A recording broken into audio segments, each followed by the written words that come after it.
अस्सलाम वालेकुम viewers. Journal science class 4 English medium के लेक्चर में खुशामदीद।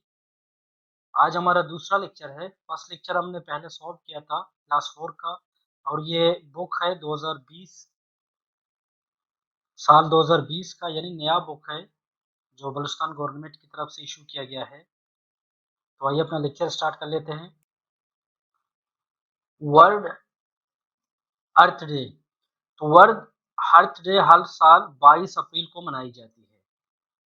22 अप्रैल को वर्ल्ड अर्थ डे मनाया जाता है, और पाकिस्तान के अंदर 9 बजे से लेकर 8 बजे से लेकर 9 बजे तक, इस दरमियान जो लाइट होते हैं, लाइट ऑफ किए जाते हैं वर्ल्ड अर्थ सेलिब्रेशन के लिए। तो वर्ल्ड अर्थ डे क्यों मनाया जाता है? प्रोटेक्शन ऑफ इन्वायरमेंट के लिए, यानी माहौल की प्रोटेक्शन के लिए। सेकेंड वन है प्लांटेशन डे। प्लांटेशन डे तो कोई भी दिन प्लांटेशन डे हो सकता है, लेकिन जो स्पेसिफिक वीक है अगस्त का जो फर्स्ट वीक है वो प्लांटेशन के डे के तौर पर ऑब्जर्व किया जाता है, और प्लांटेशन की जाती है मुल्कों के अंदर, क्योंकि ये वो सीजन होता है जो दरख्त सही मानों में ग्रोथ करते हैं। तो आइए इस चैप्टर के की पॉइंट की तरफ चलते हैं।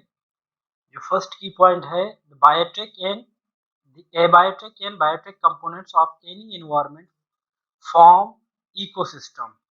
तो इकोसिस्टम किसी भी एनवायरनमेंट का बायोटिक और एबायोटिक, हयातियाती और गैर हयातियाती जो कंपोनेंट्स होते हैं वो क्या बनाते हैं? इकोसिस्टम बनाते हैं। और इकोसिस्टम के दो मेजर कंपोनेंट्स हैं, यानी बायोटिक और एबायोटिक इकोसिस्टम के दो मेजर कंपोनेंट्स हैं। थर्ड वन है, the living things which can not prepare their own food are called consumer. Consumer कौन होते हैं? यानी सर्फ कुनिंदा या खर्च कुनिंदा कौन है? वो लिविंग थिंग्स, वो जानदार हैं जो अपना खुराक खुद तैयार नहीं कर सकते। यानी वो जानदार जो अपना खुराक खुद तैयार नहीं कर सकते वो कंज्यूमर कहलाते हैं। जिस तरह हमने प्रीवियस चैप्टर में पढ़ा था कि जानवर अपना खुराक खुद तैयार नहीं कर सकते, जबकि पौधे अपना खुराक खुद तैयार करते हैं। तो जानवर हमारे पास कंज्यूमर हैं। पॉइंट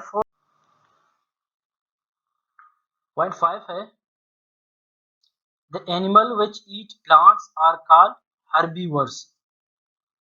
जो जानवर पौधे खाते हैं उनको हर्बीवर्स कहते हैं। अच्छा, हर्बी मीन पौधा, जड़ी बूटियां, वर्स मीन खाने वाला, यानी जो जड़ी बूटियां या पौधे खाते हैं उन जानवरों को हम हर्बीवर्स कहते हैं। इसी तरह कार्नी, कार्नी मीन गोश्त, ये जानदार जानवर, वर्स मीन खाना, और ओमनी मीन एक से ज्यादा, मेनी, वर्स मीन खाना, यानी एक से ज्यादा चीजों को खाना, गोश्त खाना या प्लांट्स या पौधों को खाना। जो जो जानवर पौधों को खाते हैं उनको हर्बीवर्स कहते हैं। जो जानवर जानवरों को खाते हैं उनको कार्निवर्स कहते हैं, और जो जानवर और पौधों दोनों को खाते हैं उनको ओमनिवर, यानी एक से ज्यादा चीजें खाते हैं वो ओमनिवर्स कहलाते हैं।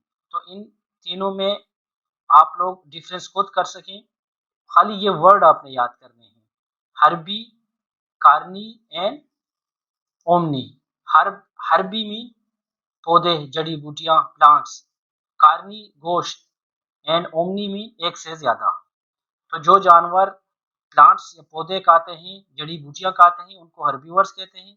जो जानवर गोश्त खाते हैं दूसरे जानवरों का उनको कार्निवर्स कहते हैं, और जो जानवर प्लांट्स प्लस एनिमल या गोश्त, पौधे या गोश्त दोनों को खाते हैं उनको ओमनिवर्स कहते हैं। Every food chain begin at a producer and end at an animal. तो हर जो फूड चेन होता है वो पैदा कुनंदा से स्टार्ट होता है और एक जानवर से खत्म होता है। The animal Yeats by killing other organism is called predator. जानवर जो दूसरे ऑर्गेनिज्म को मार कर खाते हैं उनको प्रीडिएटर कहते हैं। क्या कहते हैं? Predator. An organism that is killed and eaten by predator is called prey. वो ऑर्गेनिज्म जो एक प्रीडिएटर के जरिए मारा गया और फिर खाया गया उसको प्रे कहा जाता है।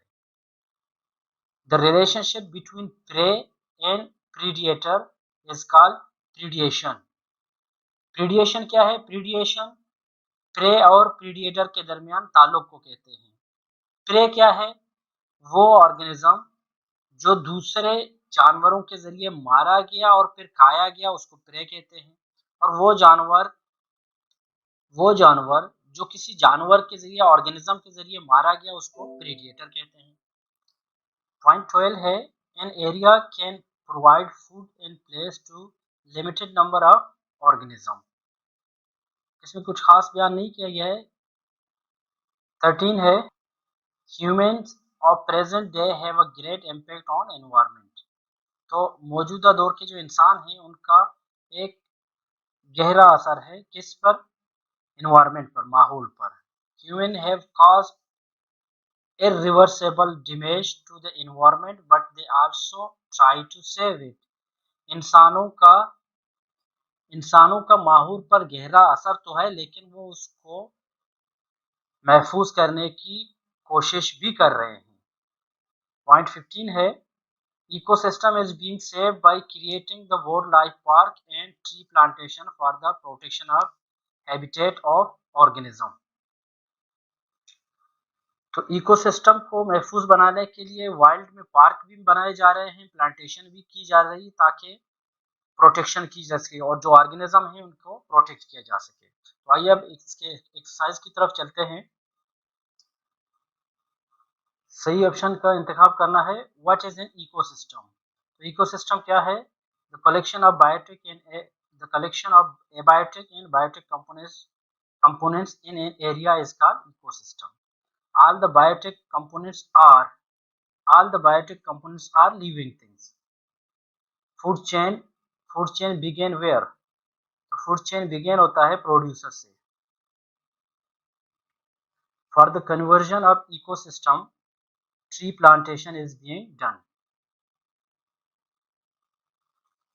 पॉइंट 5 है to control the population of insects if insecticides are used then the population of birds will decrease। कम हो जाता है।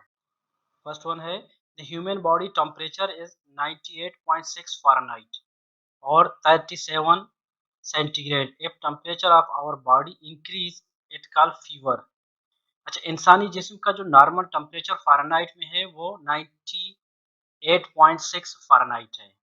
अगर सेंटीग्रेड में इसकी बात करें तो 37 सेंटीग्रेड में है। और अगर इससे ज़्यादा टेम्परेचर इंक्रीज हो जाए यानी ऊपर चला जाए तो इसका मतलब यह है कि हमें बुखार है, फीवर यानी बुखार है। Fever also occur during flu and cough. तो बुखार खांसी या जुकाम की वजह से भी हो सकता है। The disease transmitted from one person to another are called contagious disease। for example TB, tuberculosis, polio, hepatitis, COVID-19 etc। मतलब वो बीमारियां जो एक बंदे से दूसरे बंदे में इजीली ट्रांसफर हो वो कॉन्टीजियस डिजीज कहलाते हैं। जिसका मतलब ट्यूबरकुलोसिस है, टीबी है, पोलियो की बीमारी है, हेपेटाइटिस है, खांसी है, जुकाम, नज़ला है, ये सारे आसानी से ट्रांसफर हो सकते हैं। फोर्थ वन है the preventive method from contagious disease are washing hand, wearing mask and vaccination. तो कॉन्टीजियस डिजीज से बचने का, प्रिवेंट होने का जो सबसे अहम तरीका है कि हम हाथों को धोएं, मास्क पहने और वैक्सीनेशन करें। पॉइंट 5 है vaccination improve immune of the body. तो वैक्सीनेशन क्यों करते हैं? जब अभी कोरोना रिसेंटली आया था तो सरकार ने ये ऐलान किया था कि आपने वैक्सीनेशन करनी है। वैक्सीनेशन क्यों करनी है? वैक्सीनेशन क्या करता है? इम्यूनिटी को इम्प्रूव करता है। उर्दू में हम कहते हैं कुव्वत मुदाफ़ियत, यानी बीमारियों के खिलाफ हमारे जिस्म में अल्लाह सुब्हाना तआला ने एक नेचुरल सिस्टम बनाया है जिसको इम्यून सिस्टम कहते हैं। उसका काम है कि मुख्तलिफ जो जरासीम बीमारियां फैलते हैं वो हमारे जिस्म में जब इंटर होते हैं तो ये इम्यून सिस्टम किसी हद तक उनके खिलाफ लड़ता रहता है।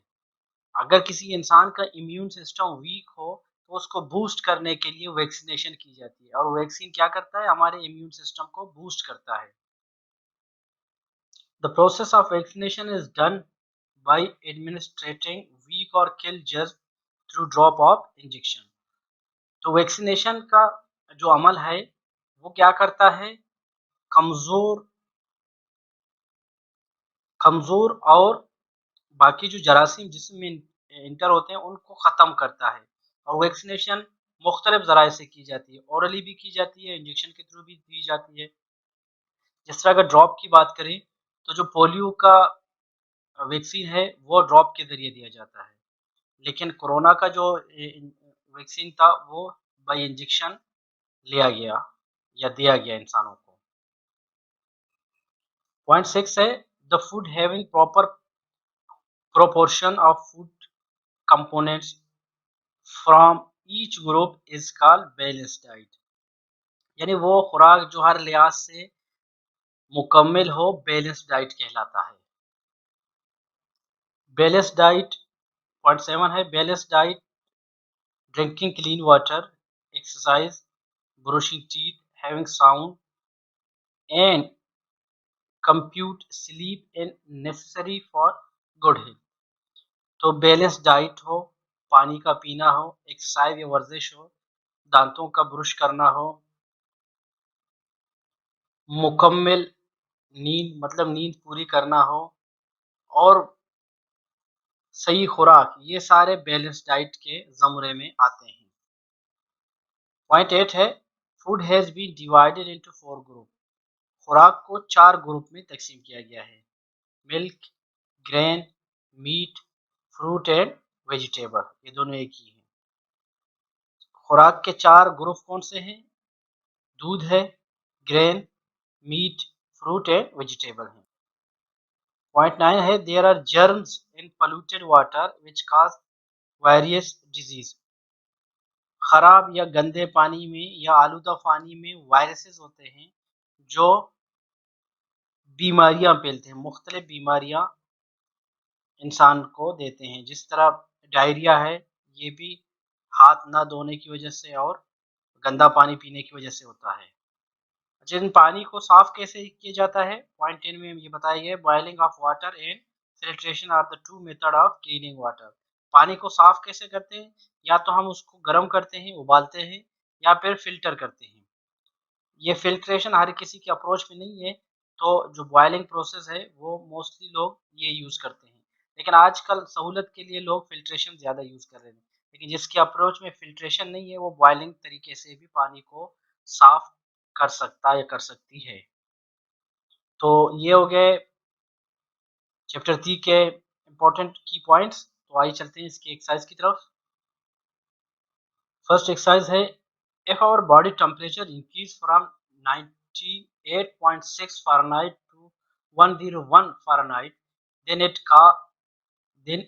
काज इज। इसकी वजह क्या है, जब हमारे जिस्म का टेम्परेचर 98.6 फ़ारेनहाइट डिग्री से ज़्यादा हो तो इसकी क्या वजह होगी, मतलब क्या है इसका, कि हमें बुखार है, फीवर है। In which food most of the calcium is found, तो वो है मिल्क, दूध में कैल्शियम ज़्यादा पाए जाते हैं। If you have flu then what you will do to save yourself and others. अगर आपको जुकाम है तो आप अपने आप को और दूसरों को किस तरह बचाते हैं या दूसरों को किस तरह महफूज रखते हैं, तो क्या करते हैं, मास्क पहनकर। What is the cause of polio, polio की बीमारी किस वजह से होती है, वो वायरस की वजह से होती है। It is necessary for the prevention of contiguous disease. तो कॉन्टीजियस डिजीज जो है, पहले हमने पढ़ा था कि कॉन्टीजियस डिजीज क्या है। कॉन्टीजियस डिजीज वो थे जो आसानी से फैल सकते थे, जैसे टीबी था, पोलियो था, हेपेटाइटिस था। तो कॉन्टीजियस डिजीज से बचने के लिए क्या करना चाहिए, wearing mask, washing hand and